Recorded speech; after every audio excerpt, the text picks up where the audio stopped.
ಯಾರೆಲ್ಲ ನಿಮ್ಮ ಒಂದು ನೈತಿಕವಾದ ಪ್ರಶ್ನೆ ಎತ್ತಬೇಕಾದ್ರು ಯಾರೆಲ್ಲ ಧೃತರಾಷ್ಟ್ರ ಅದರಲ್ಲಿ ಅವಾಗ? ಯಾರು ನಿಂತ್ಕೊಂಡು ಕೇಳಿ ನನಗೂ ಬಂದು ಹೇಳಿದ್ರು, ಸಾರಿ ಕೇಳಿದ್ರು, ಎಲ್ಲರೂ ಕೇಳಿದ್ದಾರೆ. ಅವ್ರಿಗೆ ಇನ್ನೇನಂತ ಕರೀಲಿ, ನಾನು ಏನಂತ ಕರೀಲಿ? ಎರಡೂ ಪಕ್ಷದ ಧೃತರಾಷ್ಟ್ರ ಕಂಡ್ರ ನಿಮ್ಗಲ್ಲಿ?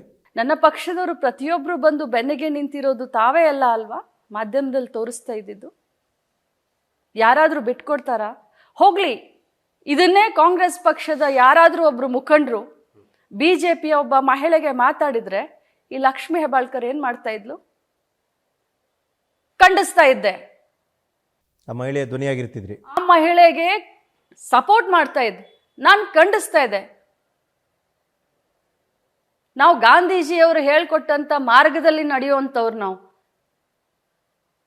ನಾವು ಗೋಡ್ಸೆ ಅವರ ಮಾರ್ಗದಲ್ಲಿ ನಡೆಯುವಂಥವ್ರಲ್ಲ. ಇಡೀ ಸದನದ ಕಸ್ಟೋಡಿಯನ್ ಬಂದು ಸಭಾಪತಿಗಳು ಮೇಡಮ್, ಅವ್ರು ಹೇಳ್ತಾರೆ ಆ ರೀತಿಯ ಯಾವುದೇ ವಿಡಿಯೋ ಇಲ್ಲ, ಅದು ನಕಲಿ. ನೋಡಿ, ಸಭಾಪತಿಯವರ ಬಗ್ಗೆ ನನಗೆ ಬಹಳಷ್ಟು ಗೌರವ ಇದೆ. ಸುಮಾರು ಸಂದರ್ಭದಲ್ಲಿ ನನಗೆ ಮಾರ್ಗದರ್ಶನವನ್ನ ಕೊಟ್ಟವರು. ಮೊನ್ನೆ ಬೆಳಗ್ಗೆ ಕೂಡ ನನಗೆ ಫೋನ್ ಮಾಡಿ ಸಾಂತ್ವನ ಹೇಳದಂಥವ್ರು. ಅವ್ರು ಯಾಕೆ ಈ ರೀತಿ ಹೇಳಿದ್ದಾರೆ ಅಂತ ಗೊತ್ತಿಲ್ಲ. ಅವರ ರೂಲಿಂಗ್ ಬಗ್ಗೆನೂ ಮಾತನಾಡುವಷ್ಟು ಹಿರಿಯಳು ನಾನು ಅಲ್ಲ, ಅಷ್ಟು ತಿಳ್ಕೊಂಡೇನೂ ಇಲ್ಲ. ಆದರೆ ಒಂದು ಮಾತನ್ನು ಹೇಳ್ತೀನಿ, ಇವತ್ತು ಸಭಾಪತಿಯವರು ಹೇಳ್ತಾರೆ ಅವ್ರ ಹತ್ರ ಯಾವುದು ವಿಡಿಯೋ ಆಡಿಯೋ ಇಲ್ಲ ಅಂತ ಒಪ್ಕೊಂಡೆ. ಹಾಗಾದರೆ ಮೀಡಿಯಾದವ್ರಿಗೆ ಪರ್ಮಿಷನ್ ಕೊಟ್ಟವ್ರು ಯಾರು? ಅಲ್ಲಿ ಮೇಲೆ ಗ್ಯಾಲರಿಯಲ್ಲಿ ಬಂದು ನೀವೆಲ್ಲ ಚಿತ್ರೀಕರಣ ಮಾಡಿ ಅಂತ ಪರ್ಮಿಷನ್ ಯಾರು ಕೊಟ್ಟರು? ಕೌನ್ಸಿಲ್ ಒಳಗಡೆ ನೀವು ಯಾಕೆ ಬಂದ್ರಿ? ಹಾಗಾದರೆ ನಿಮ್ಮ ಚಿತ್ರೀಕರಣ, ನಿಮ್ಮ ಆಡಿಯೋ ವಿಡಿಯೋ ಅದು ಸರಿ ಇಲ್ಲ ಅಂತಂದರೆ, ಅದು ನಕಲಿ ಅಂತ ಹೇಳಿದ್ರೆ, ನೀವು ಈ ಬಿತ್ತರಿಸ್ತಾ ಇರುವಂಥ ಪ್ರತಿಯೊಂದು ಮಾಧ್ಯಮದಲ್ಲಿ ನ್ಯೂಸ್ ಅದೆಲ್ಲ ನಕಲಿ ಅಲ್ವಾ? ಹಾಗಾದರೆ ಕೊಟ್ಟಿರೋ ಪರ್ಮಿಷನ್ನೇ ಸಭಾಪತಿಗಳು ತಾನೆ? ಯಾರು ಕೊಟ್ಟರು ಪರ್ಮಿಷನ್ನು ನಿಮಗೆಲ್ಲ? ಅದೇ ಸಭಾಪತಿಗಳು ಹೇಳ್ತಾರಲ್ಲ ಆಡಿಯೋ ವಿಡಿಯೋ. ನಾನು ಅದನ್ನೇ ಹೇಳಿದ್ದೇನೆ, ಅದಕ್ಕೆ ಉತ್ತರ ಹೇಳಿರೋದು. ವಿಜುವಲ್ನೆಲ್ಲ ಶೂಟ್ ಮಾಡಲಿಕ್ಕೆ ಆ ಫೂಟೇಜ್ ನೀವೇ ಬಿಡುಗಡೆ ಮಾಡಿದ್ರಲ್ಲ ಮಾಧ್ಯಮದಲ್ಲಿ. ನಾನು ಕೂಡ ನಿನ್ನೆ ಬಿಡುಗಡೆ ಮಾಡಿದ್ದೀನಲ್ಲ, ಇನ್ನೊಮ್ಮೆ ಮಾಡ್ಲಾ?